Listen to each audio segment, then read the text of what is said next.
Ils n'ont pas cassé des barreaux. Ils ont dissous l'idée même de cage.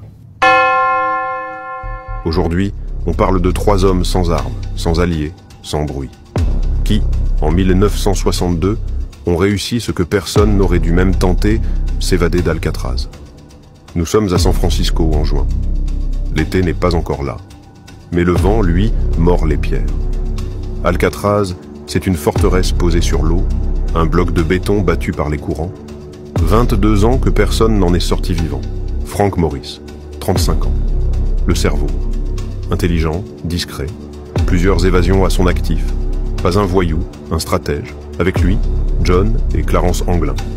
2 frères, 2 silhouettes invisibles, 2 artisans du silence. Et dans l'ombre, ils construisent un miracle. Pas un cri, pas une promesse, juste un plan. Et de la patience. La journée, ils jouent au détenu modèle. La nuit, ils creusent à la cuillère, littéralement.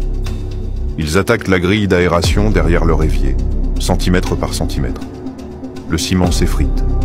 Ils recouvrent le trou avec du carton peint. Personne ne voit rien. Derrière, un couloir de maintenance. Ils le rejoignent un à un à travers un tunnel minuscule. Ils mènent au toit. Mais une dernière barrière les attend. La mer. Alcatraz est une île. Les courants y sont furieux. L'eau, glaciale. Alors, ils fabriquent un radeau avec des imperméables volés, 50.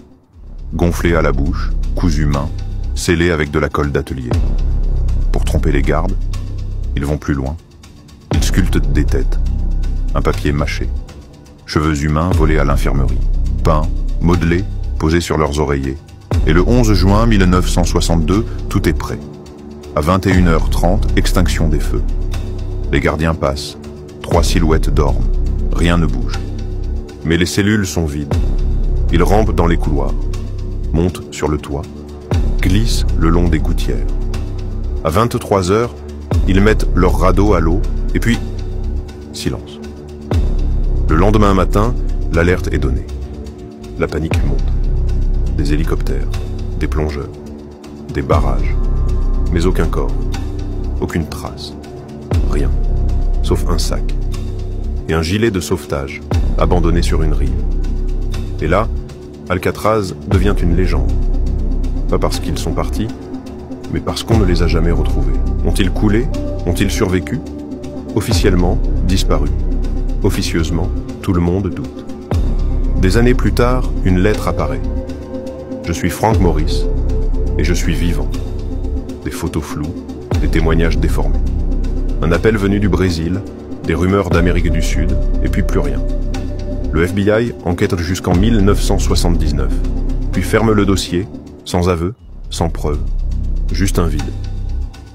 Un ancien gardien dira un jour « Cette nuit-là, j'ai entendu un rire, venir de l'eau.